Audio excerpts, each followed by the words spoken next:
Hello, moms in real estate. This is a totally different kind of live. So I'm really excited to be here with two of my amazing friends. So you guys are all here for She Builds Teams, which is where Erin and Rebecca are going to teach you all kinds of amazing things. There's 8 pillars to go over if you're thinking like, should I build a team in 2026? Or maybe you've already started to build a team and you're like, this isn't going the way that I thought, and I feel like I'm flying by the seat of my pants. So we're going to go over so many awesome things today, and I'm really glad that you're here.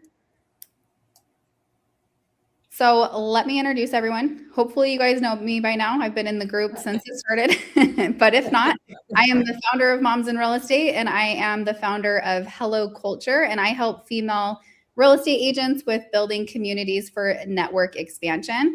And up at the top, you're going to see Rebecca Green, and she is the founder of the CEO Agent Academy with 34 years experience. She basically started in real estate when she was like 15 years old, and she has sold 1,500 homes. And we like to call her the systems queen. Everything that she builds is beautiful. And then we've got Erin Ethridge. And guess what? It's her birthday today. So happy birthday, Erin. Well, thank you. And just so you guys know, we're texting Erin this morning, and she, on her birthday, one of her houses, I don't know if this is one of your listings, had a flood. So happy birthday. Thank you. Yeah, I'm representing the buyer on that one. So good times had by all. So we're going to make her birthday a little bit better by being on She Builds.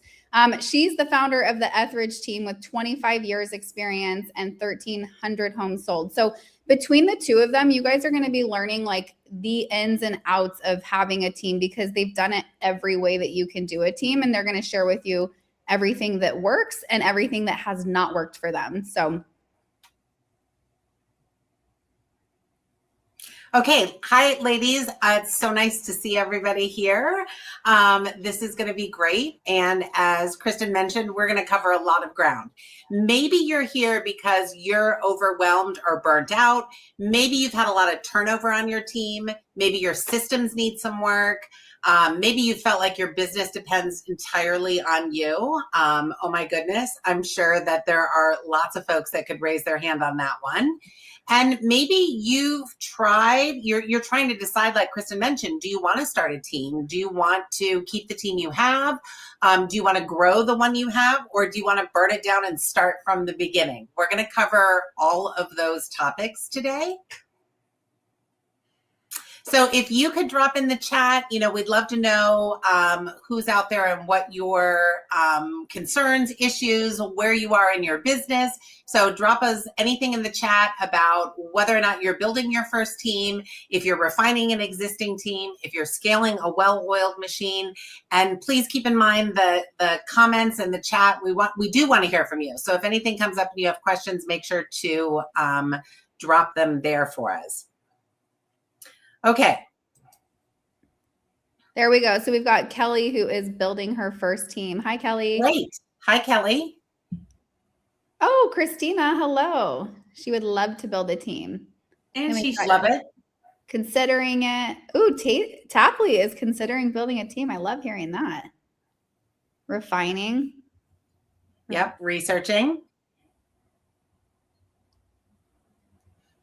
Oh, I love this one, Pamela. I'm solo and have no desire to run a team, but want to run my business like a team owner. Like, woo on that. That is amazing. And also, we're going to talk, I love that you put that comment in here, because we are going to talk about the fact that there are a million different structures for teams, and team doesn't have to mean 27 people working under you. The idea that you have mentioned here, you want to run your business like a team owner. Team can be having a great media person. Team can be having a buyer agent. Team can be your admin. Team can be your TC. So I love that comment. And we are definitely going to cover quite a lot of ground for you as well. Okay, so most teams fail. Why do we believe most teams fail? Most team structures are built around personalities, not systems. That's problematic. Agents hire too fast and without a team. One of the things in my coaching business that I hear a lot from agents is, oh my gosh, I'm so busy, I just need a body. That is the worst worst plan ever, right? Don't do that, because when you don't set expectations, expectations are never met. And so hiring somebody just because we need help, like we're frantic and there's a lot of chaos, just creates more chaos. So expenses, another reason teams fail, expenses are high, profits are low, beginning of the year here. So hopefully a lot of people have gone through business planning and understand what their expenses are. When you add a team to that, depending upon how it's structured, it can really change your output on a monthly basis. Teams also fail because of lack of consistency, leadership problems, and lack of direction, and then lack of brand cohesiveness or consistent experience or service. So we're going to talk about all of these things today. Yeah, I would say that this is exactly true. Exactly what Rebecca just touched on is that so many agents just start a team randomly. Like, for instance, when I started my team 7 years ago, I was doing 16 to 20 million on my own as an individual agent. I felt good about my life. I was making enough money, but it was kind of more of like, I never wanted to lead people, first and foremost. But 5 of my friends had got into the industry, and we all know that statistic, right? Like 90% of agents inside their first 2 years fail at real estate. And it's usually because they didn't have the proper expectation, but also the proper training and tools needed in order to make their life better, right? So I had these 5 friends join me, and they kept asking me questions. I'm like, oh my gosh, I can't have my friends fail. And I'm like, screw it. We're the Ethridge team now. And I had no systems. I had a TC, but I didn't really know, like, you don't know what you don't know is essentially it, right? And so essentially that's why we're here, is that more and more women, myself, Kristen, Rebecca, we're getting so many questions about, I wish I would have known this, or how do you have your team structured? How do you have your contract? How do you have things like this? So we're just kind of trying to fill this gap, essentially, that we are personally seeing in our workspace, where there are women that want to start teams, but then don't end up doing it because of work or family or the overwhelm part of it. Okay. So that's why we're here. So we want you to write down in the chat of what part of your business feels kind of disconnected. Is there an identifiable misalignment that you're feeling? And then what are some things that you feel you need the most to help in order to build a successful team? Because I think it's something different for every single person. And a lot of it is around systems. Wouldn't you say, Rebecca? Oh, yeah, for sure. And I was going to say, again, please feel free to drop that in the chat and we can, bring that up. Again, we want to hear from you throughout the morning here. Right. Systems are super important, and that's a great segue in. Our whole philosophy is that you're really building an ecosystem, right? You're not just building a team, you're building an ecosystem. What do we mean by that?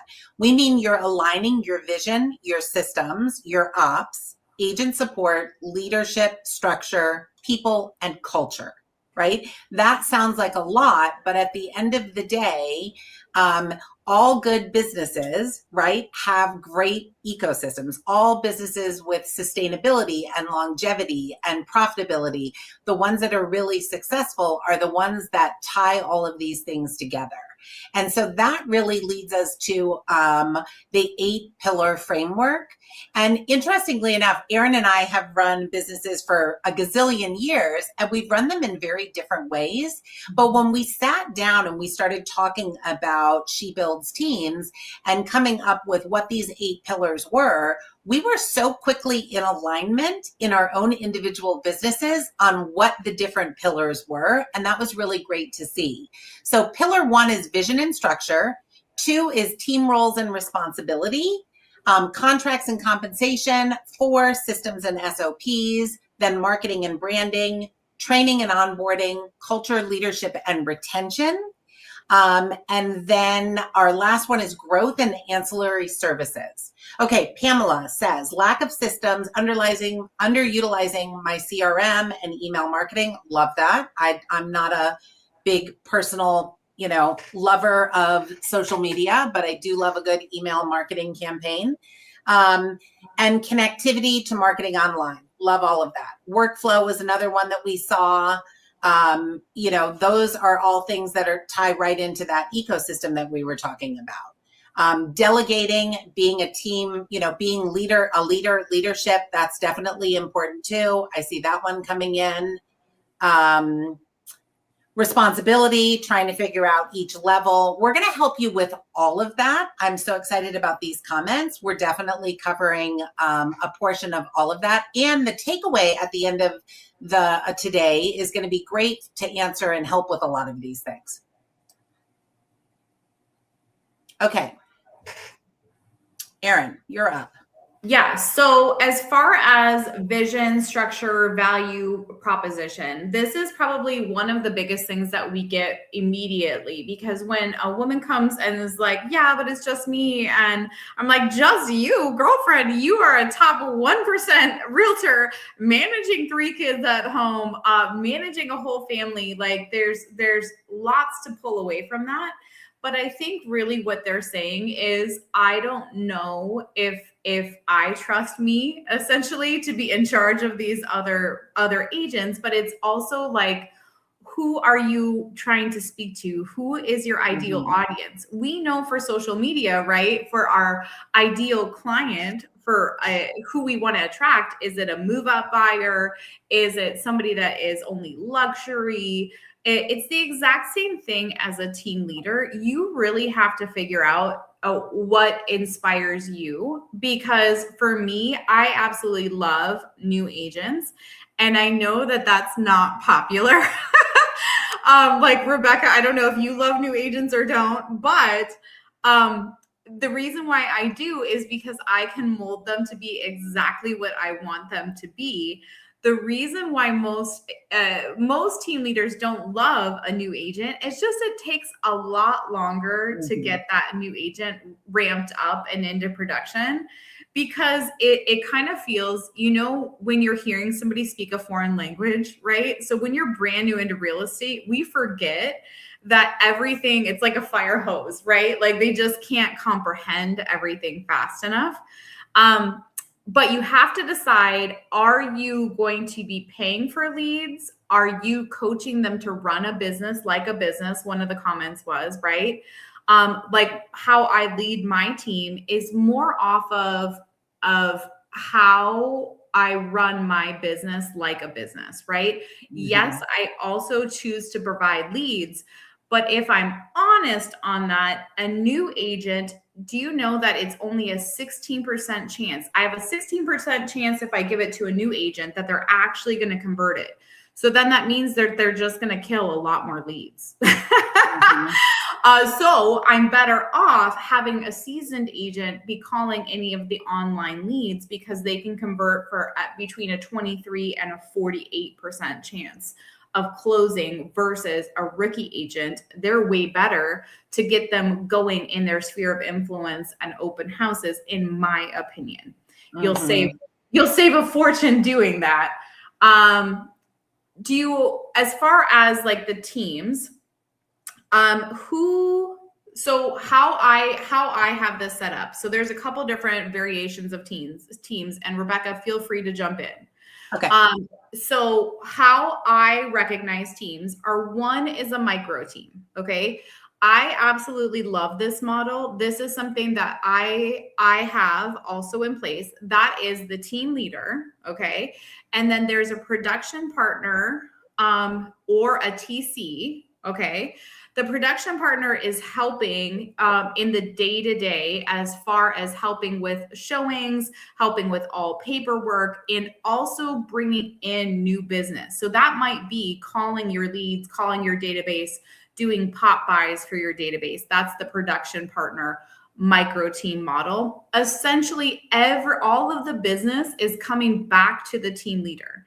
How you can set that up is 2 ways. One, you pay them a salary, which is 50, 60 grand, plus usually a 5% off of each deal. The reason why people don't do that is obviously they want to keep their expenses low, right? There's reasons why you would or wouldn't want to do that. And that is because if you have a salary employee, you can say, you need to be here at 9 a.m. to 5 p.m. every single day. You're going to call 50 people every single day. You're going to work 3 open houses, whatever. You get to dictate all of that. Okay. Mm-hmm. I chose to just do a showing partner.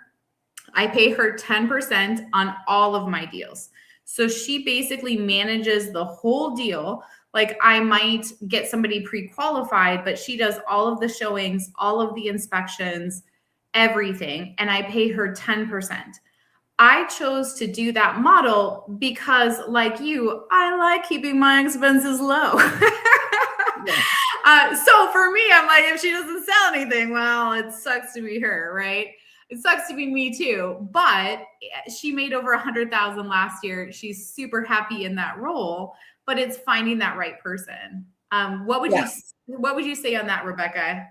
Yeah, and I would say the micro teams are something we're seeing more and more of. And the micro team and the small team, I think, is an interesting distinction that people might not recognize. And Erin's definition of the micro team, where everything funnels back up to the team lead, is different than a small team, right? And that goes back to what I was saying earlier about the ecosystem. Understanding and knowing all of these things before you launch your team is super important, and or before you make any changes in your team. So there are nuances to the micro team, such as what does the marketing look like? There are nuances to the micro team that you may decide to have more than just the one team running. You have a micro team where they're supporting your own business. I personally am not in production as much as I was a few years ago. I'm not in production as much as Erin is anymore. And so the micro team is something that, for me, not being in production doesn't make as much sense, right? Those are things that you're going to establish throughout the conversation. But I'm going to turn it back over to Erin because, interestingly enough, Erin runs a micro team, but she also runs 2 other teams inside of her company. I actually run similar 2 teams. I run a small team and then more of a marketing group. So why don't you talk a little bit more about your other team structures? Yeah. So a small to mid-sized team, you guys, really it's 5 to 15. It kind of switched inside the last couple of years. Now these mega teams are usually 50 and more, where it used to be 20 or more as far as the mega teams. So volume wise, I lead a mega team, but now I've scaled that back to be 9 agents right now, but we're still doing quite a bit of a volume. But essentially, they're running their own business. They have to pay a percentage into me. And I have my micro team that is out doing the work and bringing more money in from my side because I make more money that way. If you choose to do a small, medium size or a mega team, so usually these mega teams, you must have some kind of a lead generation thing, whether that is Zillow, Google, Realtor.com leads, right? What you say, Rebecca? Yes, you're for sure. You're spending the mega teams are really production based, and the mega teams, their P&L, their business planning looks very different. They are heavy on expenses on leads, but they have enough agents to run those leads through. And so that's a really different, it's a very, very different setup. Yeah. So how I have my team is at a 70-30 split and a 50-50 for deals I provide. And then obviously all of my production and what the production partner brings in, that's at a 90-10. I let her share 50-50 if she brought her own, where other people wouldn't allow it at all, or they would only, give her 30%, let's say.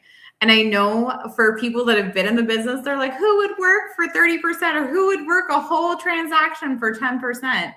It always amazes me because all that she's worried about is how much money is she making? How much money did I make the year before that? And she's taking a bet. She's betting on herself also that that's going to continue going, right?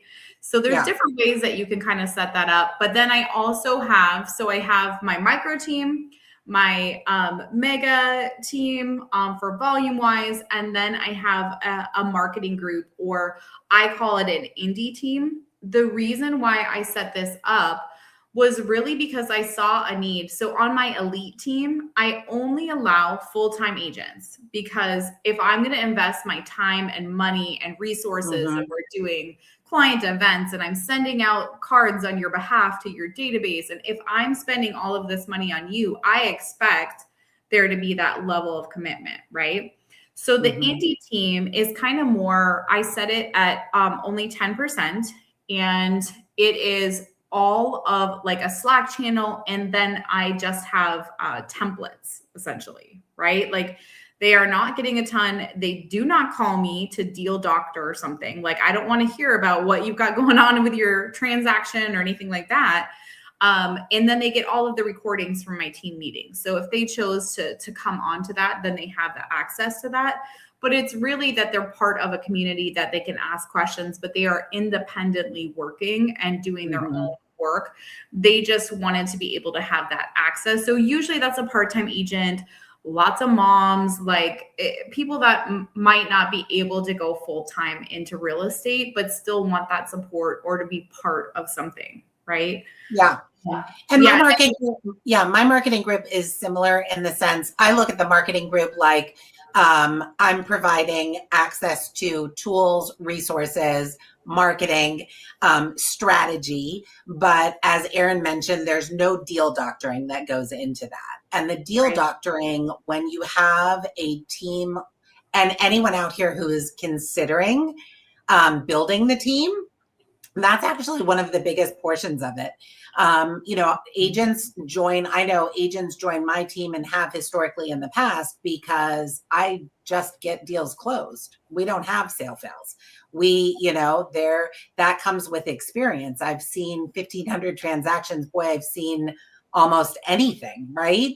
And so the deal doctoring is a huge value proposition. And Erin mentioned earlier about the value proposition, like establishing who you are, who you want to attract, what type of agent you're looking for, and what you have to provide. I would say deal doctoring is one of the things that I promote the most. And then in the marketing group, of course, we're not talking about that because on the marketing group, the value that I'm bringing to those agents is systems that I know work. We're doing the tech component of it. We're giving them a suite of tools that they can use that have been successful for hundreds of agents before them. We're sharing marketing that we know that works. We have a community. So, I think this conversation is super important because we want you to know that team means a million different things. It's funneling it into what works for you and making sure that you're in alignment with your goals. And, it's not just about production. And I think that that's exactly right. First and foremost, Rebecca, is that whatever these women decide to build or continue to tweak and make their own, it must make sense for you. And what worked for me at one point doesn't work for me today. And I've evolved the Ethridge team a million times, and it will continue to evolve with what works for me. I do wish that somebody would have stopped me early on, though. Like, can we just talk commission? Because compensation of the team leader, what I originally thought, remember I was telling you guys that I brought in my 5 friends and I'm like, oh, you can just pay me 10%. Like it's good, anything's okay kind of a thing. While those 5 agents started taking more and more of my time away. And then I wasn't making as much on the production side. Right. And I wish that somebody would have stopped me. So this is me stopping you and say, if you are not charging a minimum of 30% for a team member, if you are running a medium-sized team, right, or a mega team, along with anything that if you're using your time or resources, Right. because a truly profitable business, you must make 22%, like 22%. And the only way to do that is averaging that 30% per deal. So how I do that is on their transactions is 30%, but some of them are going to be 50-50 because I've provided that deal for them. Right. Yeah. Yeah. Yeah. And I think just as this slide says, one thing to remember, like Erin talked about mistakes, one of the mistakes I made is we were doing, consistently 70, 80, $100 million a year. I was very focused on production and very focused on GCI. And that's not where you should focus your energy. You should focus your energy on the profitability. I come across a lot of agents that are doing 70, $80 million a year. And you think, whoa, that's got to be, huge income, but their profit margins are incredibly low. And again, adding team members quickly increases your expenses. And so those are things you really have to pay attention to going into it and then regularly revisit, because sometimes we just get on that hustle bus and we get on the busy bus and we forget to stop and look and pay attention to those things. The other thing, as Erin mentioned, and we have on this slide, your team has to pay you first, right? Because why else would you do it? And one thing that it's kind of strange, but you're going to, as a team lead, I had an agent come to me just the other day. She's a new agent. I don't normally take new agents. And she said, hey, I would like to maybe talk to you about lowering my fees until, I've had a year in the business. And I said, oh gosh, I can't do that because I can't be in the negative, right? And our fee structure is already super advantageous and the value that you're getting is really high. I understand where you are. But at the end of the day, I know that my business, I run multiple businesses, but I know that it costs me $144,968 a year to run my 3 businesses, right? You cannot do things for people for free. No. And as a team lead, agents will come to you all the time and say, oh gosh, I don't think I want to pay that monthly fee.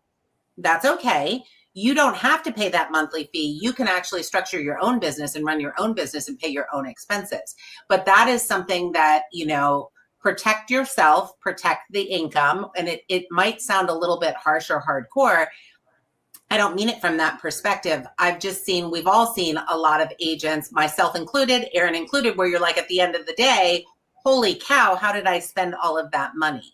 And your time is your most valuable asset. So if you are spending your time with agents, that has to actually, because you could be out selling real estate, right? Just like Erin mentioned, I was spending too much time here. My actual sales diminished. And that is an offset on income. And so just be super conscientious about that. Yeah, because the first 2 years of me running my team, you guys, I didn't even realize it until I sat down with my CPA and he was doing all my books. And he's like, Erin, I got to ask, like, do you like running this like nonprofit? I'm like, I'm sorry, what? I didn't even realize that my money that I was earning, because I was a top 1% realtor, right? I was earning this money and the team was not bringing in enough to cover expenses. And they were for the team. That wasn't for me. I already knew what I was doing. Right. So the math must math is first and foremost, exactly to Rebecca's point, is that you also underestimate what it's going to cost you to grow. For those of you ladies that are looking to tweak your business or to scale, how much do you think it costs to have a coach come in, or a manager, right? A sales manager?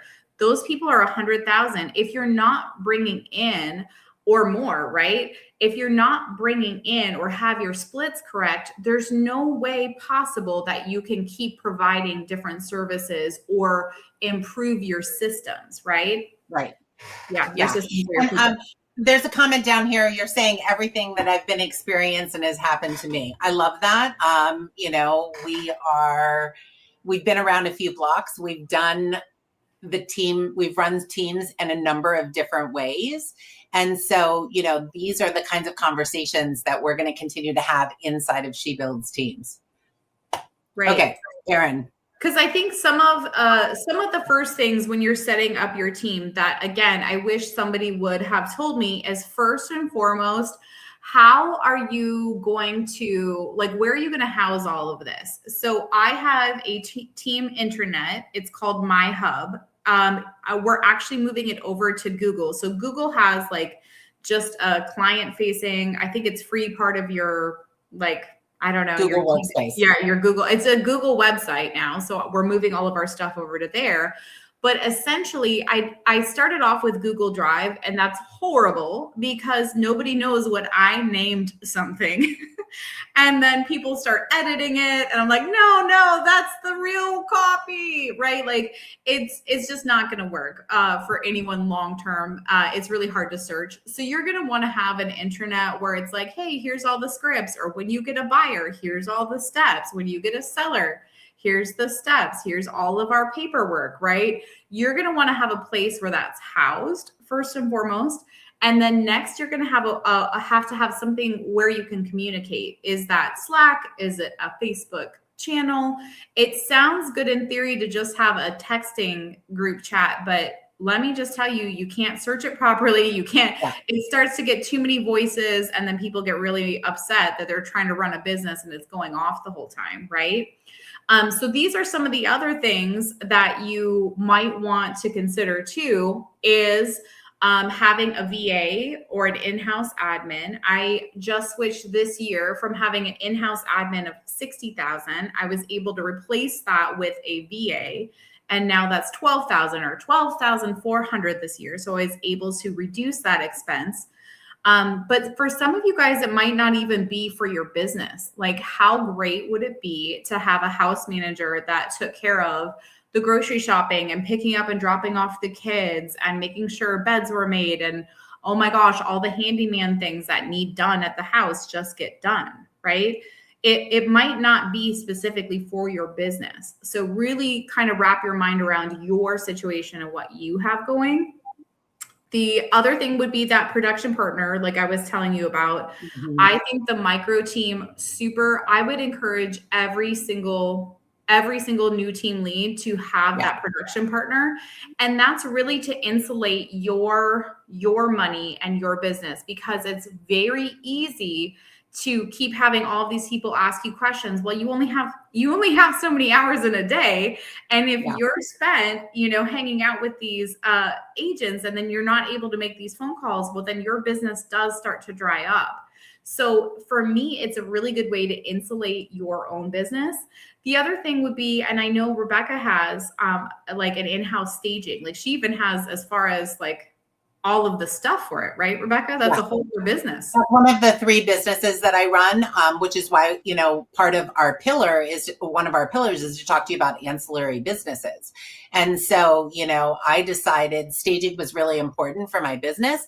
It was also a value add. So going back to one of the earlier conversations about what's your value proposition, for me, my value proposition was deal doctoring, having great marketing and in-house staging that we're able to offer to clients at no upfront cost. So, super important to identify all of these different roles and know that there might be more to it than just the production partner or just the showing agent. But to Erin's point, going back, and we've got a question here, going back to the production partner and the showing agent, the question was, is the production partner your showing agent? You'll hear those things interchanged, those terms interchanged. It's important to establish, is it just a showing agent? Because a showing agent typically just works on the buying side, right? They're a buyer's agent, a showing agent. A production partner is really somebody who is an extension of you, in my opinion. And although I'm not in production as much as Erin is anymore, I do have a production partner. I have an agent on the team that I've been mentoring and coaching. And for the deals that I still bring in, instead of referring them to other agents on my team, she and I will work those together. And so, you know, yeah, because Tamara, how I define the difference, because exactly what Rebecca was leading to is how I define the difference. A showing partner is somebody I might need from time to time. Like, for instance, I live in the East Valley of Phoenix, okay? It can take an hour and a half to drive to the West Valley of Phoenix. I am not going to go there or do that, right? So I would pay a showing partner or showing agent $25 an hour, or $25, 25 to 35 is the average going rate to show property. And then it can be anywhere from a 500 to a 5% bonus on anything that they actually wrote an offer, got accepted, and it went through. But that person is typically not managing that whole transaction. Like, they're just showing the home, and then you're responsible to usually write the offer, do the home inspection, do the BINSR, you know, negotiate, do the whole process. That person is usually just kind of a person to just show property, right? A production partner for me, exactly what Rebecca said, is that it's an extension of me. Like, this person knows my database inside and out. They know who my friends are. They know who my repeat clients are. They go and drop off pop-bys with them. They're physically inviting them to all of our events. We are on the same sign together. We are one brain. Yeah. Essentially, yes, right? So that's what my production partner is for me. So I hope. And there are other teams that we've worked with where they have a buyer agent and then they have a listing agent. So they have somebody that works with them just on the listings and then another person who works just on the buyers. It's really up to you. There's no right or wrong. It is a great kind of segue into the next topic, though. Whatever you decide, you have to have a contract in place. So whichever of the, you know, people you pull into your space, you have to make sure that, you know, the contracts are just like selling real estate. We wouldn't sell a house if we didn't have a contract. It's the place where everyone goes back to if there's a question or a concern. And everything is great, ladies, until it's not. And that's the last thing you want to have happen inside of your business. So, you know, when we talk about oh, she froze. Where'd you go?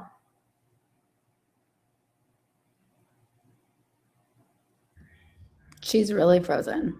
She's super frozen. Okay, we're back. Sorry about that. Whatever the positions you decide on, you want to make sure the roles and the responsibilities are really well laid out. You also want to make sure your compensation structure is something that is very clearly identified: splits, bonuses, fees, salaries, whatever it might be. Lead ownership is another one. You know, Erin just mentioned about, we talked a little bit about the production partner being an extension of us. You still have to have in writing that any lead that started with you, that they may have interacted with, stays with you. And so lead ownership in a contract, that's one of the things that I see missing from so many contracts that I've reviewed in the past. And that's a really important one. Expectations and standards, accountability and consequences, right? You know, again, going back to no one has time to run a business for free, right? And so if standards, you know, have not been met, or if production is not at a certain level, you have to discuss the consequences up front. You know, I have a team minimum. I have a minimum number of transactions required for agents to be a part of my team. That might be something you consider also. If an agent has a really off year, and 2025 was off for some of my agents, I'm always going to have a conversation about it, but at least they know what the expectation is going in from a production standpoint. You also need a termination clause, confidentiality and non-solicitation. And then when we, you know, mentioned earlier about like, what are you providing to people? Write it down, have it a part of your contract. The systems, the tools, the resources that you provide. Does your team have access if you have a TC, or if you have an in-house admin, or if you have a VA? Does anyone, you know, does your team have access to those things, right? Are they able to use those people and use those resources? You got to make sure it's spelled out. Okay, we had a question about willing to share the team contract. We don't have team contracts on today's mastermind, but we will be sharing somewhere along the lines of 8 to 10 different contracts and different options inside of the intensive that we're doing. The caveat is, of course, we're not lawyers. And every state is different. I've shared my contract with agents that I've mentored over the years, but always say, go to an attorney locally because, Erin, a great example. Erin and I compare notes and are chatting all of the time. What's allowed in Arizona is not allowed in Oregon most of the time, right? You guys have way more flexibility than we have here. So yes, we will be sharing some contracts, not today, but you got to make sure you run that through somebody local. So compensation plans, another part, a big part of contracts and something we get so many questions on. To Erin mentioned earlier, at a minimum, you need to be averaging 30%. I have a 15% plan, I have a 50-50 plan, and I have a 70-30 plan. I also have a 60-40 for anything that if I have a lead and I give it to an agent, it's a 60-40 split. So taking all of those things into consideration, my average collected commission for the agents on my team is 35%. And so that's in alignment with, Erin saying you've got to average that 30%. There is no right answer except you have to be profitable. That's the only, non-negotiable there. Splits actually are built after your business plan. And I know that might sound strange, but your split should be based on what you're providing. So the mega teams, for example, where they are spending, some of them, hundreds of thousands of dollars a year on leads, their splits look different than my small team splits would look, right? And you don't know that until you've sat down and done your business plan. Like, what are you offering? You have to understand your expenses. You have to understand the value. And then you establish your commission splits. Where it gets a little bit wonky is when a team lead says, oh, I'm going to do, a 10%. I'm going to make so much money off of these agents because I'm going to collect 10% on everything they do. That'll be an extra $100,000 a year, right? Erin's production partner makes $100,000 a year collecting the 10%. You can't really establish if that's going to work or not if you don't understand your expenses and you don't understand what you're giving to those agents, because I can tell you that 10% in some transactions, it's $1,200.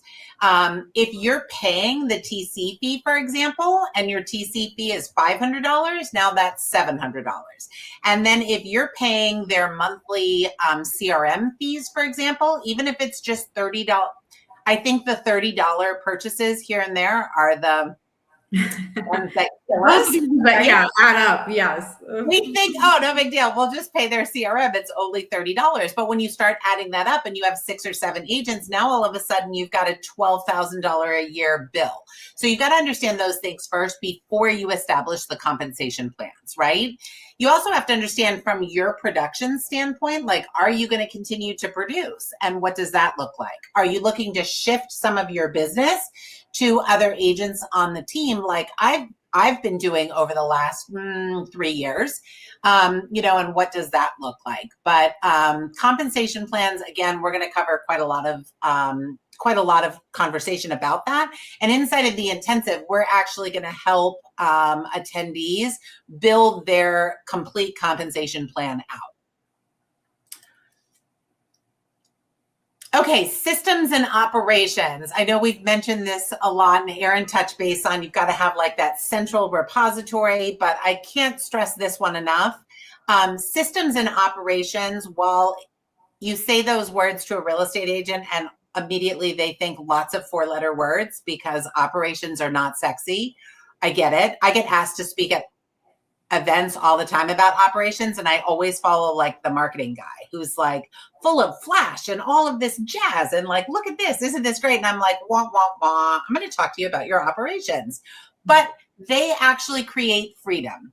And at the end of the day, building a team and having a long-term plan should be about creating some freedom for yourself, right? Creating some time freedom, creating some financial freedom, and understanding that if your business stops when you leave, you don't actually have a business, you have a job. So systems and structure help fix that. And let's just go back to who you hire, what you offer them, and all of that. If you are running a team and you are still responsible for 90% of the money coming in, then I would say that team structure needs a revamp, right? So your business plan should look, if you're in production, your team's production, right? And you need to establish a healthy split or a healthy percentage of what is what. So for example, at one point my production was 2/3 of the income coming in on my team, and the 5 agents on my team were 1/3. I immediately recognized that's not the business I wanted to run. I wanted it to be the exact opposite, where the income coming in was 2/3 generated from my team and 1/3 of my own. Because a lot of team leaders are out there doing $100 million a year, but they are literally responsible and managing $96 million a year in that production. And you don't want to be in that situation. So be really conscientious about that. And systems help you with that. And the structure helps you with that. But that's also, Rebecca, like why I love like what we're doing, and what I want each of these women to know is you need to build a team, if you haven't already, one way or another, right? And that's why we're speaking to every single women in real estate, right? Is because we just think that we can and should do it all, right? But there will come a point in time in your business, in your season, where you might not want to work with buyers and sellers anymore, or where you're asking, how can I make more money or diversify my time? So you're exactly right on all of these different systems, for sure. And at some point it breaks, right? At some point, something has to give. So you either have to, if you don't have a team or you don't have a structure in place to scale, you have to decide you're only taking on X amount of clients. Right. You have, and unfortunately, in our DNA is I can do it, I can add it, I can handle it, right? And a lot of us have handled it really well over the years. But there are only 24 hours in the course of a day, and hopefully we're getting a little bit of sleep inside of that 24-hour bucket. But that goes back to something I said earlier about team can mean lots of things. It could just mean an admin and a TC. It doesn't have to mean other agents. That's just, again, part of your business plan. But you should really have support, or you should be in a situation where you're going to cap out at 24 deals a year and that's it, or whatever that number is, where the things around you aren't breaking.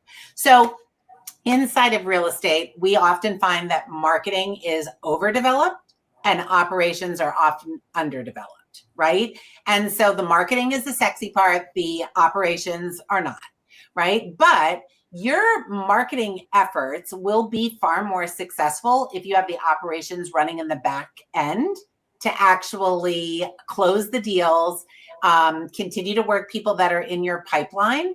And these are all things that you should think about before bringing other agents into your space. Like, how are you going to set those up? What does that look like? How are you going to structure that? And what are you offering to the agents? If you're not interested in really providing any of this to the agents, there are team structures that still work, much like a marketing group, or as Erin mentioned, she calls it the indie group. She still provides them with some operations, but it's a little bit less than, building out big business systems. At the end of the day, consistency in your processes are kind of non-negotiable too, right? That repetition inside of your processes creates confidence, and the team consistency elevates the quality of services and creates such a strong brand identity that it should help you add agents over time, right? Our systems and processes ended up leading me to 10 agents that were referred to me. I've actually never recruited agents. I have always just gotten referrals for agents looking for a team, or agents have picked up the phone directly based on our interactions in a transaction or interactions with somebody on my team. And so, that comes from the consistency in the process, and that repetition allows your agents to move in a more confident way. Erin mentioned, new agents. And I don't dislike new agents. I shouldn't have said, oh no, I don't want new agents. I've mentored and coached a ton of new agents. And at that place in my career, I loved it. Things change, we evolve. And so at this stage, I want an agent who's been in the business a couple of years because they understand a lot, right? Erin mentioned you get a new agent, they don't know what escrow means, right? Every term is something new to them. And so, giving your agents, circling back to giving your agents processes that they can feel confident in is going to help from a management standpoint and from a leadership standpoint, but it's also going to help them get more deals closed. So super important there. Because one of the things that I did, Rebecca, and why I still love new agents, do they take longer to get up and running? Are they sometimes super annoying? Yes. But what we did on our team and what these women should consider using is Loom videos. If you have to repeat yourself more than 2 times ever on anything, I'm talking how to pull comps, how to write an offer, you record it on the Loom video, and you just have this library, and the admin can, if they're like, hey, how do I pull comps? And then my admin just is like, did you check the Loom library? Or here you go, and sends them the Loom. Right. So sure.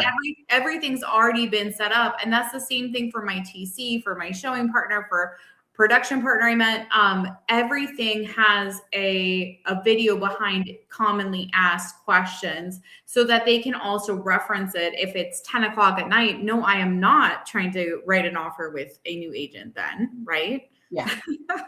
Yeah. And so that's also is like a really big deal for me. Yeah. And yes, 100%. We have the same thing inside of my business. And for everyone here, think about if you're new to team building or you are considering it, start recording things now. It takes no extra work to pop the Loom on, or you can do it with a screen clipping tool, lots of different ways to do it. It takes no extra time to actually turn that on. Oh, there goes my camera. Sorry, everybody. It takes no extra time to turn those things on and start building the library where you can show other people. Caveat there, just make sure you save them with a name that you're going to remember or that somebody else might search.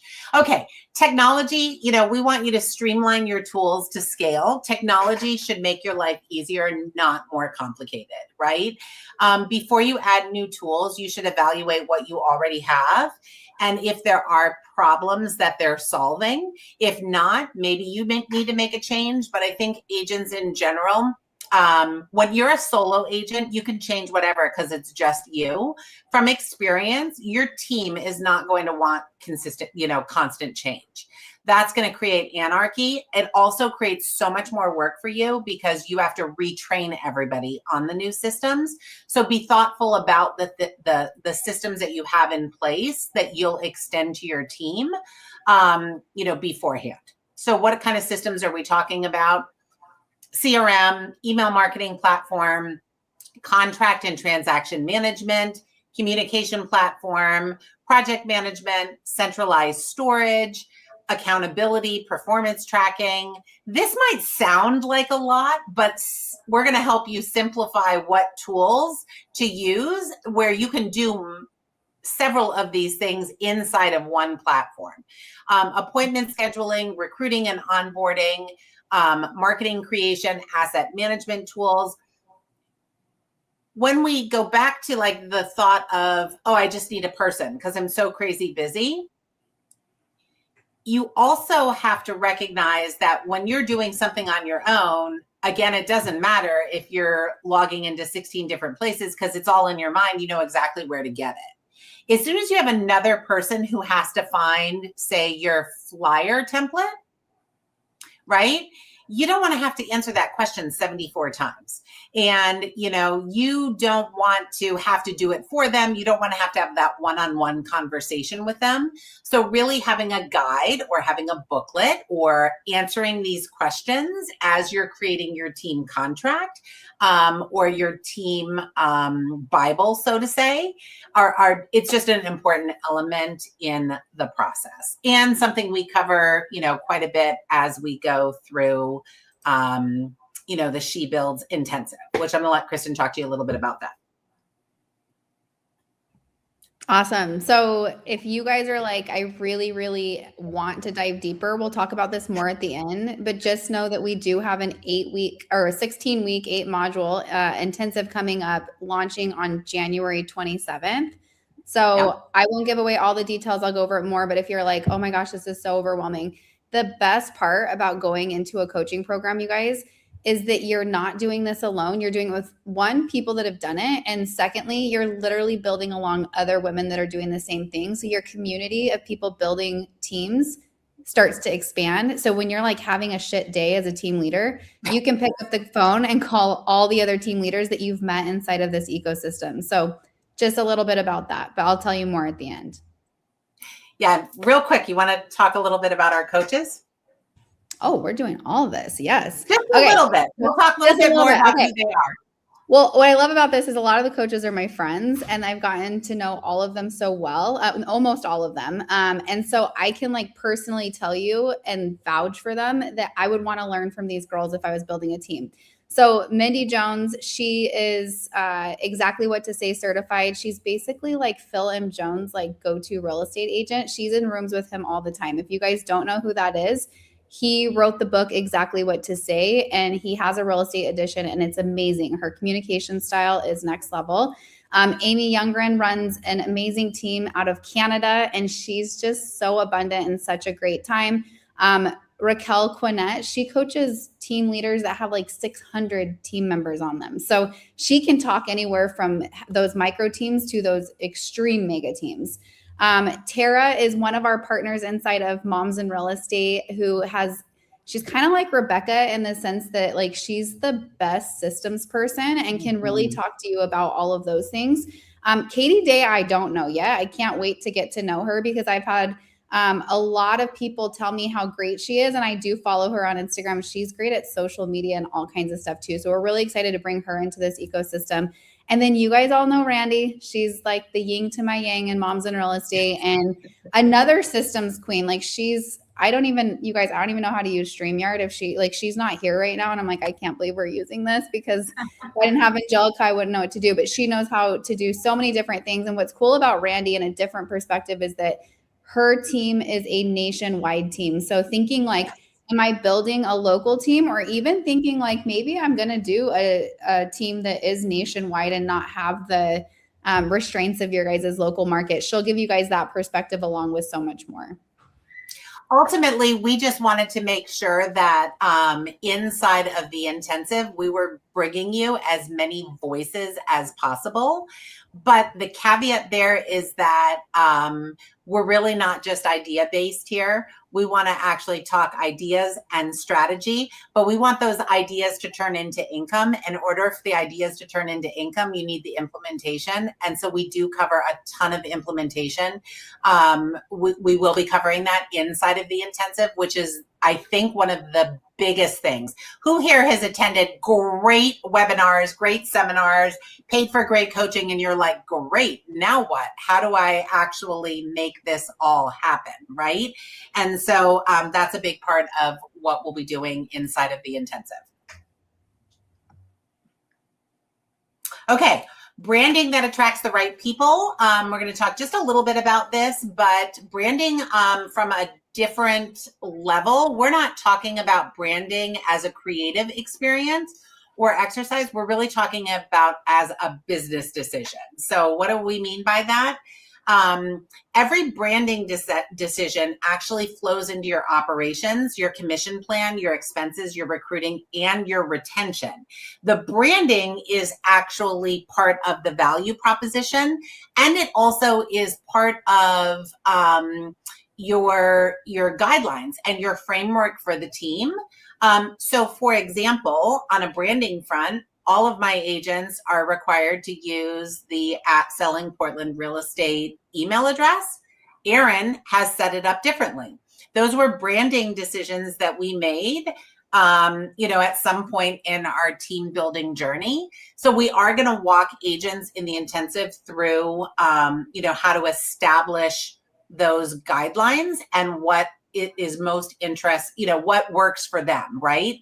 For me, it was more of, it wasn't a control thing. I just wanted my agent partners that were working with my clients. I just wanted that ease of understanding and remembering and knowing email addresses. Again, no right or wrong decision, but it is part of the marketing that you should establish up front. You should also intentionally decide how you want your team to show up in the market, right? So Erin chose Erin Ethridge, and I'm going to let you actually talk a little bit about that, whereas I chose not to use my name for my real estate team. Yeah. So when I had decided, first and foremost, remember, I just decided in a flash, right? And then secondly, Google at that time said that people trust family names more because it's kind of like the law firms are always like Stratton and Stratton, right? And like the Etheridge, like Erin Ethridge and the Erin Ethridge team, right? Like, so in my opinion, that's just it was easy to do that. And because it wasn't trademarked, right? So that was easy for me, but I totally love and respect, because there's a certain amount of agents, right, that don't want to be on the Etheridge team because they don't want my name, even though it's well recognized in the area. But they would love to be part of Selling Portland. What is it? Yeah, Selling Portland Real Estate was what I decided. Portland Real Estate, totally. Yeah. Where they like the name of it. And then, yes, to Rebecca's point, she chose to do hey, you have to use this email address. And mine, I wanted the freedom for my agents to be able to brand themselves. They must brand with the Etheridge team, and they must use my colors on the signs and all of the paperwork and everything. But I wanted them to brand themselves, because if you look at any big corporations, they have 3 or 4 different logos and branding next to it. You just don't notice it because Coca-Cola is the biggest one, let's say, right? So I allowed them to brand, but they are required to use my number that I provide for team leads and for all of the leads coming in, and their personal ones. So basically it's connected to the CRM. And again, it's not a control thing. Well, maybe it is. Yeah. Maybe it's a titchy touch of a control thing, but really it's because you get a call and you're in your car and you totally forget to call this person back that did a sign call on something. And then that person just goes off and you don't ever follow up with that person. We were losing money by not having these recorded calls and where we can circle back to them and where a task gets created for them. But I wanted them to create their own email. I require them to not have a Gmail. So what I mean by that is it can't just say like Erin@gmail.com. It must say whatever their name is, .com. A vanity. Yeah, it had to be a vanity URL. And then just tapping into the signs, all of my agents have to use my signs. And then also, but they do have sign writers that have their name and telephone number on them. Again, no right or wrong. These were just decisions that we made somewhere along the line. And so we want to bring those front and center, because it's not something that you necessarily think about until an agent says, oh, I want a different sign, right? Like you just don't think about those things until it comes up. So the branding, and you can see how that is a branding and marketing element, but it actually ties into your contracts. And so that's something, again, when it's just you, doesn't matter. You can make changes, but when you have a team, you've got to identify these things up front. No right or wrong. We just want to, bring those things front and center. Same thing goes for signs, business cards, marketing elements, buyer's guides, seller's guides. How do you want those things handled? They're just decision-making decisions that you have to make at some point. Yeah, so back to attracting standards and vision, it's also when you already, and some of you ladies already have an established team, but what happens is that once you get that new team member up and running, it's always when they hit the 5 or 6 million mark or 2 years or longer on the team before they're like, well, what the heck do I need this lady for? Right? Which in my opinion, I am providing a lot more. They'll have to pay for those things outside of it. But where teams fail is that they don't have a clear path for like runway of like the next step. Like maybe you can get a showing partner, or we do a 50-50 part of your showing partner or production partner or whatever that might be. Or I think, Rebecca, you have a tier system, right? Yeah.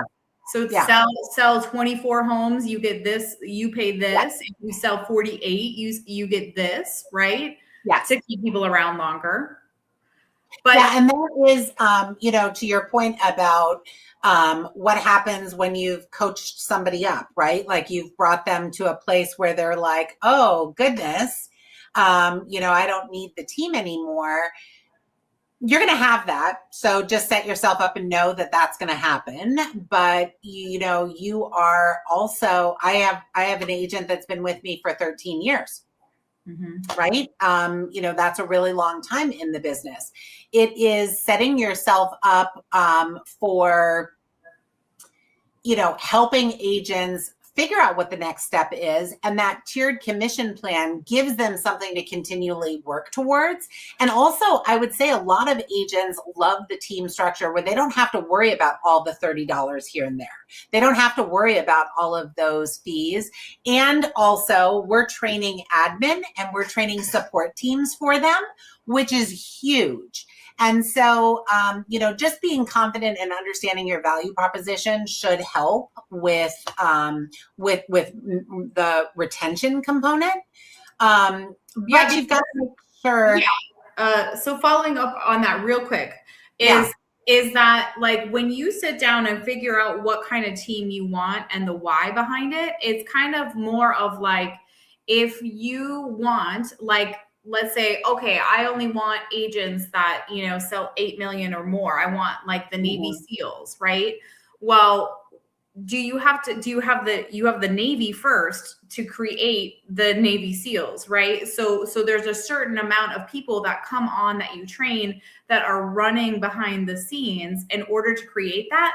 But also once you get enough people, and I think it's usually the 10, 12 mark is where this starts happening, is that you'll get people that are selling, 3 million, and then you'll have a 15 or 20 million producer, and a donkey doesn't want to run with a horse, right? Mm-hmm. Like they want special treatment. They want to be alongside another horse, right? Because if they're only, like looking down or helping the people next to them, of course they don't want to stay for very long, right? And also to tap into that, the three of us were on a call with a team lead last week, and she has a $24 million producer. Ladies, does that sound about right? Yeah, who's really sucking all the resources. In her mind, bringing that top producer onto the team was huge because it meant a lot of volume. And this goes back to volume doesn't necessarily mean profit, right? So she was really excited about bringing this top producing agent on, only to realize, and she thought the top producing agent has been doing 40 deals a year, 40, 50, like 40 plus deals a year. So she's not going to need much. She's going to be self-sufficient. So I can also bring her on at a low split. the team lead quickly recognized that the low split, even though her volume was there, was not profitable because this agent actually was sucking resources. And her expectations were, the donkey and the horse analogy, was that everyone else here is a donkey and I'm your thoroughbred, so I'm going to get everything and your admin team is going to do it all for me. And the team lead was like, okay, what do I do now? Yeah. Right? It was a bit of a pickle. Yeah. So you kind of have to, because what I would say to that, you guys, is I believe in having standards as far as like, here's my team agreement. This is this, like everyone's treated fairly. Because the second that you're making exceptions here and there, that starts spreading like wildfire, right? However, I think it's very important. Our job in real estate is always to put a deal together, right?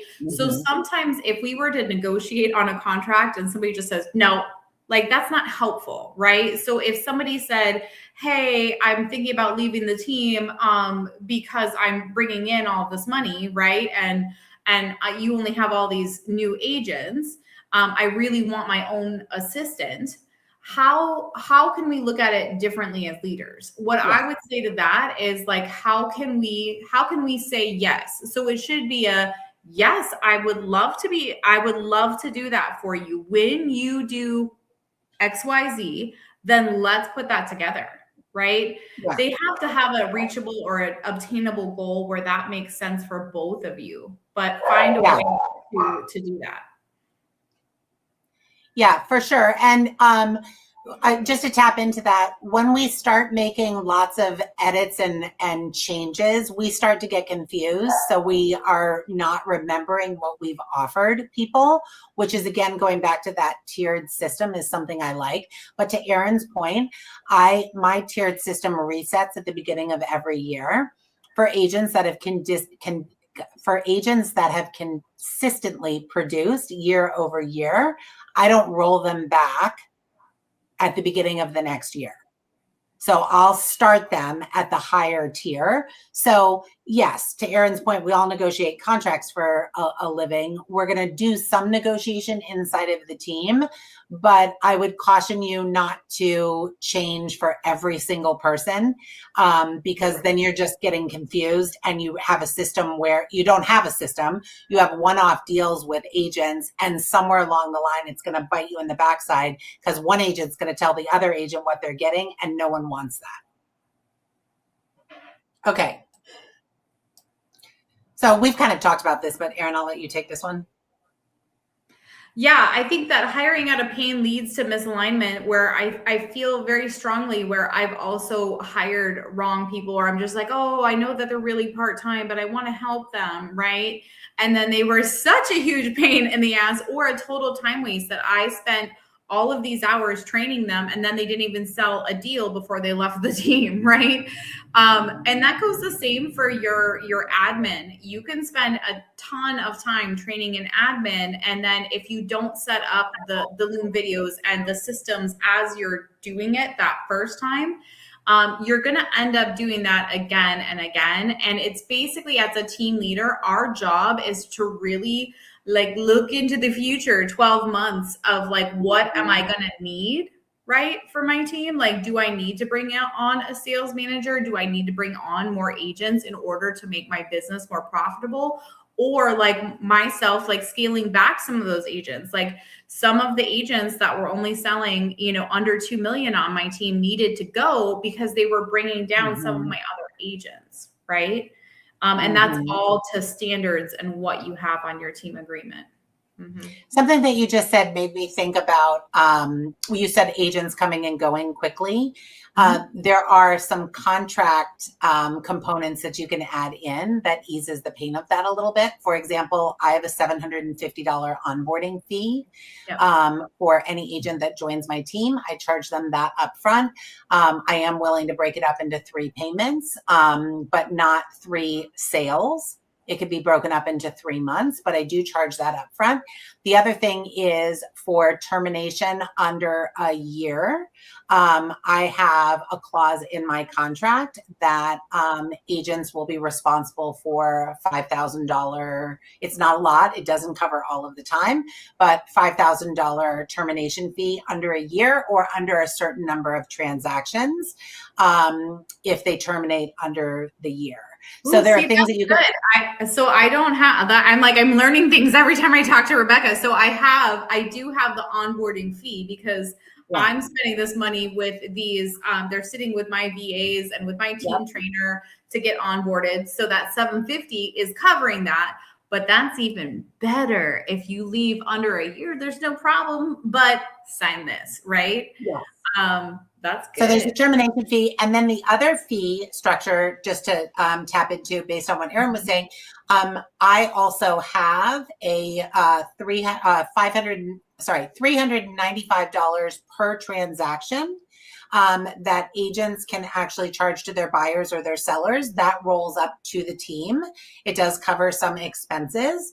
And so there are, this is why it's so important to have your business plan laid out before you start with your agent contracts and or your commission splits.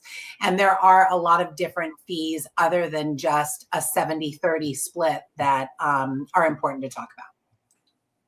Right. Okay.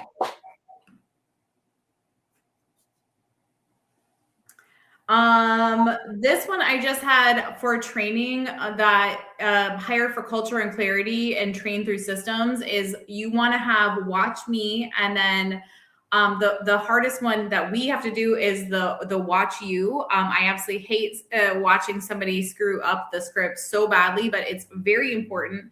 And then watch me, and then watch you, and then they go out on their own.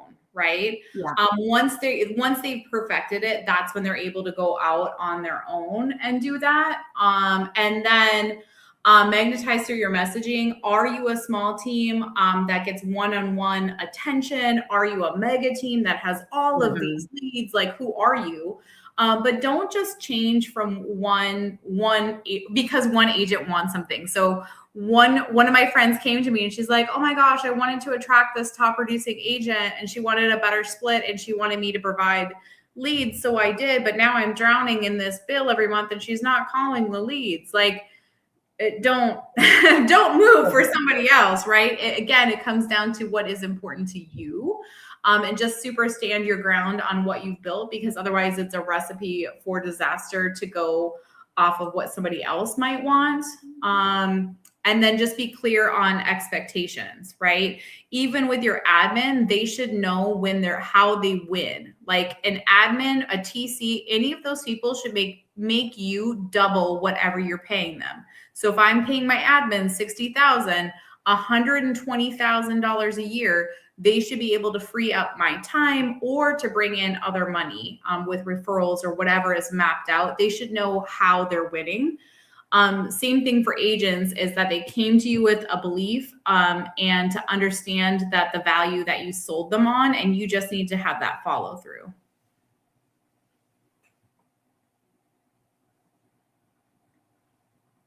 Did everybody freeze here? I'm the only one. Sorry, we froze there. So for anyone who didn't hear that, Erin, that's been the one thing in other masterminds where people have thought, oh my gosh, I had never thought about that. Can you repeat that? Your admin, if you're paying, so just in case anyone missed it, if you pay your admin or an agent or somebody on your team, your $60,000, your expectation is what? Right. That they double that salary. They have to double the salary. So for instance, my last admin, he was trying to, he failed at it, which is why he was released, right? He was supposed to be helping with recruiting. And by recruiting, I'm not looking for him to cold call agents. I was looking for him to email them. I provided the list for him, email market agents that were selling under 2 million in my market and get them to different events, email and text them. You would think that that's a very easy task. It doesn't hurt anything. But he just didn't want to do it? And if he did do it, right, how much more could I have brought in talent wise based off of that? So that was a standard for myself. Yes.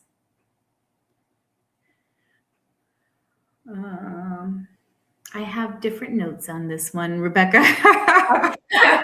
I'm on a different role here. I don't know. Well, we could go right into it. I know you know how to speak to this one. Culture without accountability isn't culture. Totally. It's absolute chaos. You have people disrespect. I had friends that would just disrespect me showing up late to meetings, which I absolutely can't stand, because that means that they're showing up late to clients that they weren't doing. We have a standard where they have to make a minimum of 50 phone calls.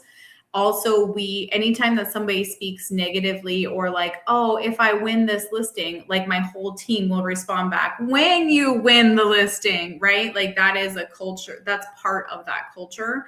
But it has to become ingrained in that, where even in my team chat, I don't want new agents responding, even if they know the answer to something. I want one of my seasoned agents responding to a new agent's question, right? That's a culture, just something that we've created, because otherwise, I mean, you can end up with chaos very quickly if you don't have those rules in place. But more importantly is actually enforcing those rules. And that's what's hard. Without a doubt. And that's the leadership component. You know, we have a lot of agents that come to us and say, I want a team. And when you start talking about the leadership component, they're like, I don't want anything to do with that. Or they are so passionate about the leadership component and so excited about it, but they still don't understand all of the different nuances that go into it.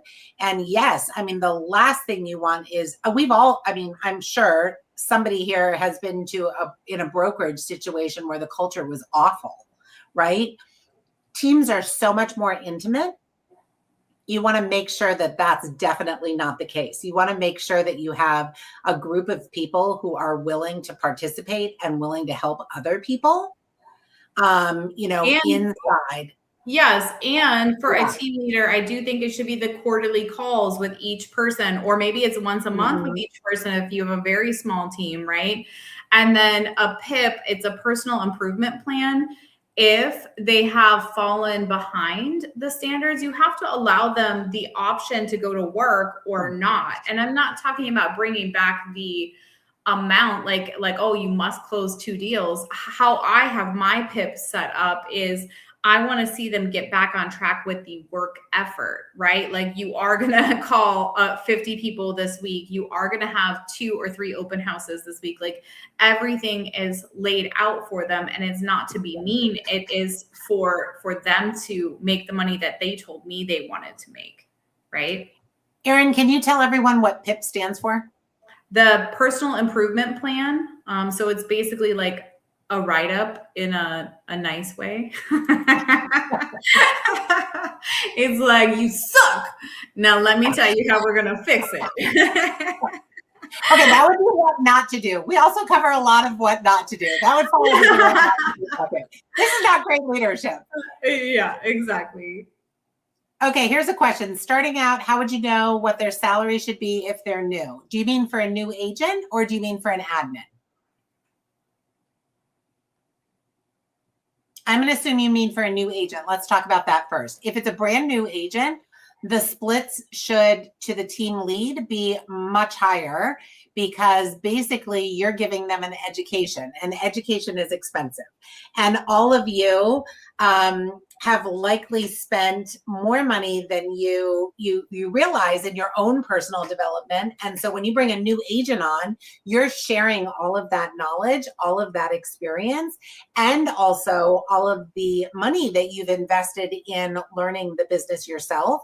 So for new agents, it's a minimum, in my opinion, of 50-50, but a lot of new agents, a lot of team leads bring new agents in at 60-40, where the team lead is maintaining 60%, the agent is getting 40%. Some people bring them in, like Erin brought them in as a the 10%. Some team leads will coach and mentor an agent for their agent partner and start them at 10% and then do a graduated scale. So I don't know that there's a right or a wrong answer to that, one, what you would bring somebody in at, but know that new agents are way more time consuming, and the value for them is that they're learning from you, right? They are gleaning all of your knowledge. So that is not inexpensive. And then for an admin, I think admin fees are very different, across the country. From an admin standpoint, I've had high salaries. Personally, I made the decision 3 years ago to go completely commission-based for anyone on my team except for my VA. Whereas in the past, I had payroll, I had $165,000 in payroll. And I just decided I didn't want that as a part of my business plan anymore. Erin, you've had a combination of salary and commission. Yeah, I've definitely had both. And I firstly think starting on Glassdoor of what is local for your area, what is the standard going rate for that, but also who is the type of person that you're attracting for that role. Like some of the best production partners and showing partners are actually not realtors that are current. They are actually teachers or servers. Right. Is what we're finding in the industry is that if somebody is a hustling like server, that they're actually an excellent production partner that could even go off of just that percentage versus that salary role. So it just kind of really depends on your local area as well as who you're trying to recruit, because you and I would look at each other of like, well, what realtor would work for that, kind of a thing, where that's not actually real. There's a lot of people that will work for that money and that they love the idea of having a base. Maybe you could have a low base and then a higher commission. Like let's say it was also in the sales world, we do a lot of kickers. So what I mean by that is like, let's say it's $2,000 a month, but then you get a 15% commission then, let's say, on any deals that closes. I do have a kicker on mine, and a kicker just means that at over 20 million, once I do my normal amount of production, over 20 million, she gets an additional 5% on every single deal, which she's absolutely thrilled with. You see what I'm saying? So you can do it however makes sense for you and your business. But I would say if you are going to do a salary for anything, you need to have 3 months of that salary just in a savings someplace, or you will absolutely have that panic attack. You will. Yeah. There will be a month where you're like, oh, I don't know if I can make payroll. And that's not cute. Yeah, and one thing, I think that agents, I've seen a lot of agents starting teams out, and they so undercut themselves and the value that they're bringing. We've made mistakes. And, I know that I've undercut value at different points in my career. You don't want to do that, right? You want to understand your worth. Just like when you go into a listing appointment, you really have to understand your value and your worth. And so that comes into play when you're establishing a cut or a salary for a team member or an agent. Here's another thing to remember. Lots of people, like Erin said, well, who's going to work for that? Lots of people literally just don't want to be in isolation in this business. Right. And being a solo agent can be a lonely road to hoe, right? Like a lot of agents really appreciate, and this goes back to the culture being such an important pillar. A lot of agents really appreciate the camaraderie. They appreciate the connection. They appreciate that there's a bat line to somebody that can help them with a contract. They appreciate that if they're sick, somebody else is going to step right in and the client's going to get exactly the same experience. And so, know that too, that some agents are willing to maybe do a little bit less income wise than they could potentially do if they were running their own business, But we all know getting the business is the hard part. And if you've been in the business for X amount of years and you have that database and you're willing to share it with people, there's huge value in that. So don't undercut yourself. Okay, so pillar 8, ancillary businesses and services, and how can that play into growth? We mentioned a little bit that I run a staging company inside of my real estate business and have done so for 10 years now. It's a hugely profitable part of the business that I run. Erin's going to talk to you in just a minute about some of the ancillary services that she's added.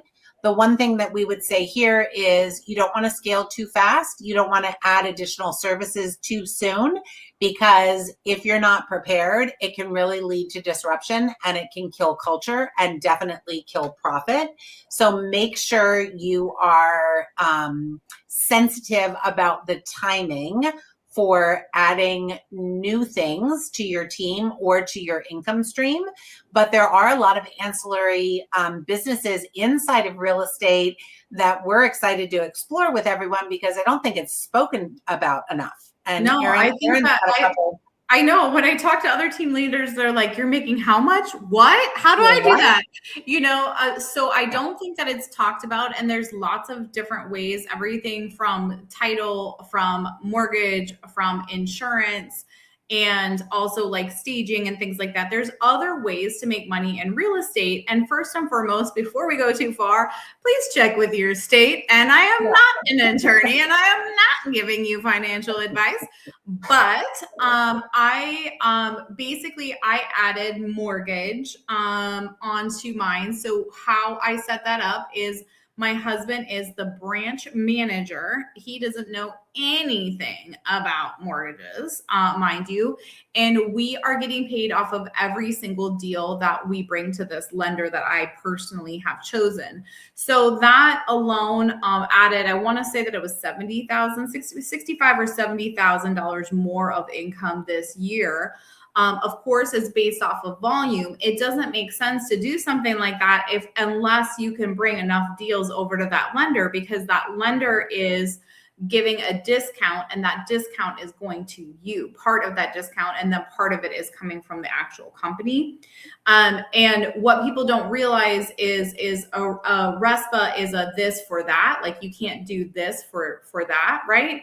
But can my husband be a W-2 employee of a mortgage company and he be bonused off of whatever this lender makes? Absolutely.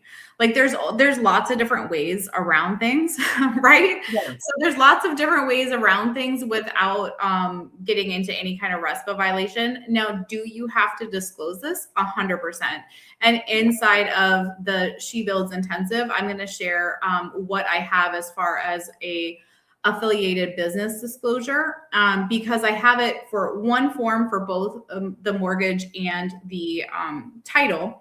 So title, there's two ways. Again, it depends on your state.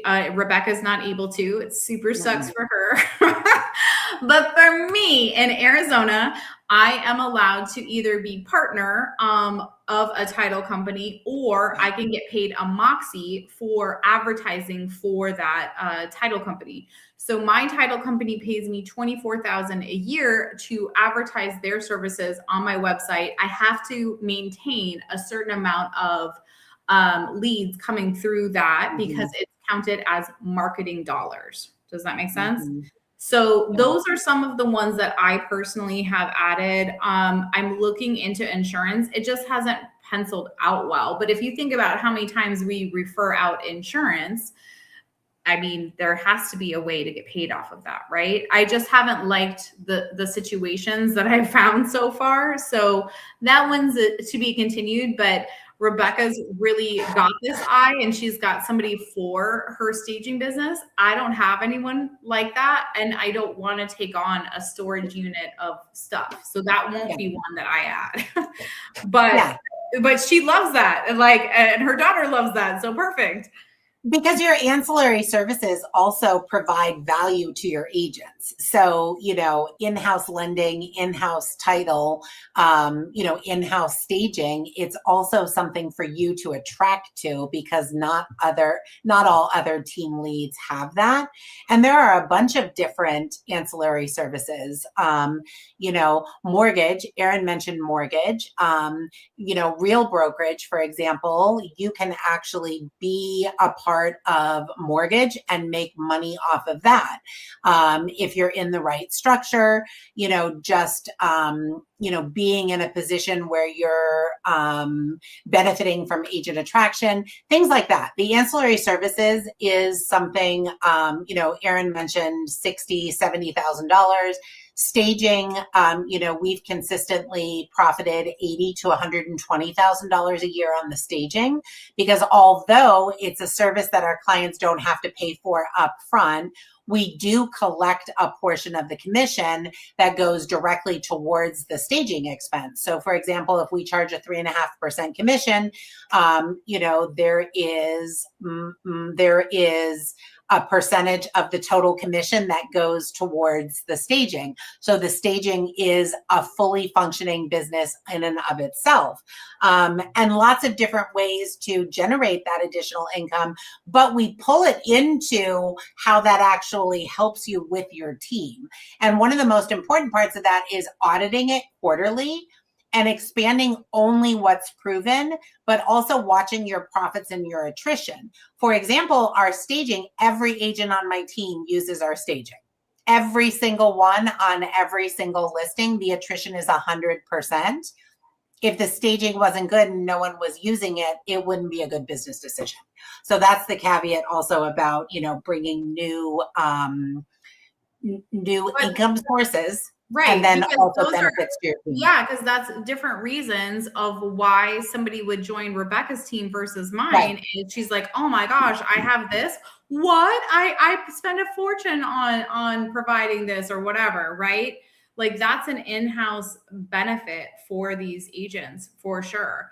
And for me, I wanted to handpick my lender and I wanted to handpick my title person. And I would say 90% of deals are going to those people. I get more from title also. So I'm at 100 and whatever a year in ancillary businesses, but I also get more for title per event. I will never throw an event and pay for it ever. Sponsors are going to pay for that event. And I actually learned it from Kristen.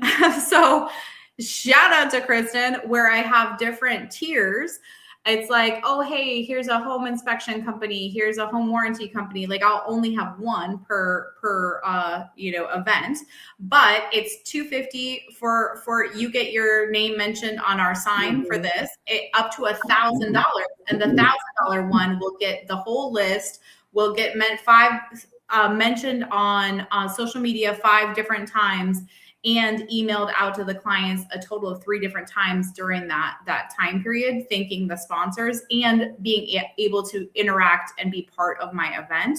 But I will never throw a movie theater event, a pumpkin patch party, and those are all $3, $4, $5 grand a piece, right?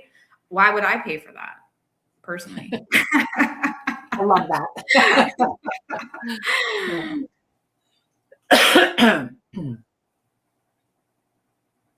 Okay, Kristen, you're up. All right. So if you want, these are the 8 pillars that you guys are going to see. Obviously, we just went through all of them, but these are the 8 pillars that we're really going to focus on in the intensive as well. Do you want to go to the next slide, Rebecca? Yeah. All right, so this is going to be like, hopefully you guys are able to drop in the chat. Sometimes we're able to take you guys off mute if we're on Zoom, but because we're using StreamYard, we are not. So if you guys can drop in the chat, like what are the 4 pillars after going through that you're like, I feel solid on those? Or what are some of your bottom ones? And what are your guys' key takeaways? And what questions can we answer for you? Yeah, I'll put the 8 pillars back up so everyone can see. Yeah, I definitely want to know key takeaways, because the more that you talk to other team leaders, they feel the same pain and speak the same language. And if anyone is on this and it sounds like we're speaking Spanish, you for sure need to be part of She Builds. And it is because you don't know what you don't know, and you have to take it step by step. But to Rebecca's point also is that we didn't want to create another course or another event that you just go to and nothing happens from it. You are absolutely going to leave having these things in place because we have VAs working with you to create your your contract and your SOPs and all of these different things that we're going to talk about, that you will leave with a full system of all of these 8 pillars. And that will reduce your time from, maybe 10 years to, 6 months. And also a ton of money. Yeah, a ton of money, a ton of time. But of course, we have to charge for it because it's taken us so much time and so much money in order to get to some of these things, right? So it's not that we don't want to share for free, because a lot of the questions. We also just taught not to do that as a team leader. Not to do that. Don't do that. Yeah. There's also that component of when we were putting this together, we recognize there are a lot of team building programs out there. They seem to all be men led, and we love our guys, but girls. I know we do. But when you're in a room of girls, it's different. It is different. So that was one thing, but also we both looked back and thought, oh my gosh, if somebody had just shared all of this with us way back when, it would have saved us, so many gray hairs and a few wrinkles on my face for sure. But just again, that you don't know what you don't know. And Kristen and I, when we're on calls together, we're still learning things, when we talk about our contracts and whatnot. So adding in all of those other coaches and bringing their voices to the table, it's going to be next level. Super excited about it. Okay. Do we have anyone in the chat that's given us kind of any questions? Nope. Nope. Okay. I don't know if on Facebook or on YouTube or anything. Okay, wait. Shanae Johnson has a question. You're all amazing for even sharing this. It's been so enlightening. Where did it go? Okay. A lot of what I have experienced has been wondering about. Yeah, for sure. Yeah. Good. We do have tools and giveaways, though, today that'll help you get going. Yes. So there's 4 resources for you showing up and investing in yourself today. These are actually so good. So the first one is the business planning workbook. This business plan is a business plan that I've used inside of my team building for many, many years. A lot of it starts with asking yourself a lot of questions. And those things are so valuable when you start building out what you want your team to look like, right? So, just on the screenshot here, first part is a financial gut check, because running a team is not inexpensive. It doesn't have to be expensive. And we're going to talk a lot about that as well. It depends how you structure it. We're only teaching agents how to build profitable teams, but you want to make sure that your financial house is in order. So there are a lot of different questions in the business plan. It's not just I want my team to sell 36 houses a year and I want to make an average commission of $12,000 per deal. The business plan is much more than that.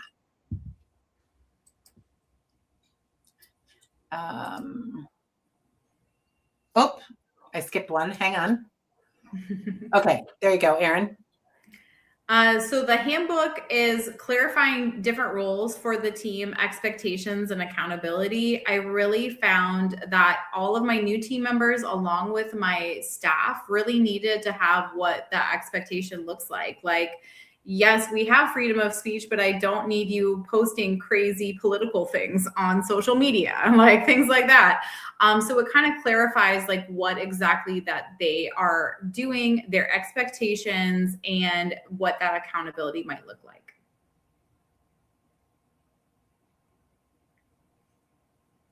Did Rebecca freeze again? Oh, I was like, man, she's looking pretty serious right now.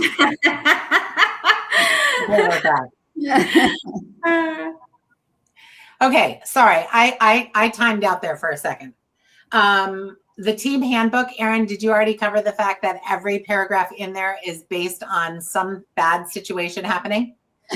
No, but it is true. So you guys, for instance, when and I'll share that also on my team agreement when we get into She Builds, is that, you know, I had somebody leave the team and they were like, hey, I need you to remove all of my photos from all of your listing packets and blah, blah, blah. I'm like, Jigga, what? Like, I'm not going to redo all of my marketing because you're gone, sister. Well, as it turns out, I didn't have a photography release as part of my system. And this is kind of some of the things that we're just talking. These are just small little details, you ladies, of like, some of the things that are just going to save you so much time and money from that. So yes, they're all off of where we messed up. And then the 100-point week tracker is one that I absolutely love. It's what my team uses. I allow all of my team members to run their business how they want to run their business. So let's say I super love my Sphere open houses and online leads. This is still showing how many points. I don't care how you get to 100 points. I just need you to get to 100. Does that make sense? And then I know that they're going to make all of the sales, that they're going to do well in real estate. But you can have this be as simple as a Google Drive that gets text out every single day. You can have that, like, it very simple. You can have it inside of your CRM. Like, there's different zaps and things that will go back and forth. There's lots of ways to put this, implement this in your own way, or you can, of course, print it off the old-fashioned way. But my team absolutely loves this because they get to run the business how they want to, and they know that we're just holding the accountability to points, right? Mm-hmm. Mm-hmm. And activity. I mean, Erin has created a culture of activity, right? Correct. That is definitely an important component, because I'm the old saying, activity breeds activity. It definitely relates to real estate. And this is just a great, fun way to keep people going. Okay, yes. The next one up is Leadership Communication Pack. The communication touch points with agents is different than with clients, right? It's different than it is with your lenders or your vendor partners. And so we've created kind of a bullet point of key communications that you have to have with your team. And those things involve at the hiring stage, at the firing stage, at the review stage. It's just quick notes. We'll expand upon this inside of the intensive, but this is just to get you thinking about different conversations that you might not have had yet inside of your business. All right. So inside of the intensive, we're going to have live working sessions. We're going to have complete team structures, compensation plans, documented SOPs, operational workflows, team business plan. I mean, you guys, this is insane. Training systems, onboarding systems, leadership framework, accountability framework, 12-month team marketing plan, growth plan, customizable marketing suite, clear tech stack, and support for your implementation. A lot of good stuff.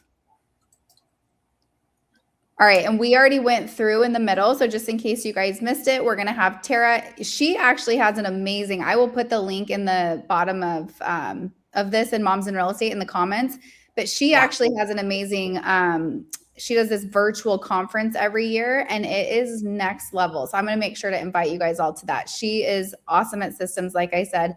Mindy Jones, one of my good friends who is exactly what to say certified, also great, huge community builder with her team too, does a lot of charity work. And interesting enough, every single one of these agents that are going to be joining us, these team leads, they're running teams in a very different way. Like Mindy, although I don't know Mindy, I've only had a few short conversations with her. I'm so impressed with, talk about culture inside of a team. Boy, insane. She really has created this a community of givers. And so having that voice to give you some ideas about what can make your team stand out, I believe Mindy's team stands out above others in her market because of her culture. Totally. And why I love this too is because obviously Rebecca, Kristen, and I are leading all of the meat and potatoes part of it. But even hearing these other coaches' voices, you're going to take something away from Mindy or Tara or Amy or any one of these other people. Same thing with us. You're going to resonate with one more than the other because that's how you decide that you want to run your team. And that's okay. Yeah. It's okay. But that's what I'm also excited about is that I learn a ton from Mindy. She's a close personal friend of mine, and she runs a business completely different from mine. And it's a great business. Oh, I like the emoji, Julie. Yeah, that's a good one. All right. And you guys obviously know Randy. She's the like I told you, the yin to my yang and everything moms in real estate. And then Katie Day, amazing marketer and team lead. Yeah, Katie runs a lot of ancillary business as well. So we're excited to chat with her about that. But she has a great training program inside of her team and is an unbelievable agent recruiter. So we're excited to hear how she's doing that. And then Raquel Quinnett, she is a real estate team leader coach who is coaching people from micro teams all the way to teams that have 600 plus agents. And then Amy out of Canada, who has led her team into 1.5 billion in sales since 2017. So super impressive. And consistently hitting those marks, which is really great. And how big is her team, Erin? Do you know? On Amy's? Yeah. Amy's is 25 people and it's all referral only. There's no leads at all. And the vast majority of them have been with her for 7 to 10 years. Yes, which is amazing. That is crazy. That's amazing. Yes. Okay, so here's the details, girls. It's 16 weeks. It's 8 modules. It's 8 implementation days, and it's 1 complete blueprint for $5,997. That was a mouthful for me. And it gives you 6-month access into our private Facebook group. And we have a bonus VIP retreat option as well that will be in August. Super excited about that.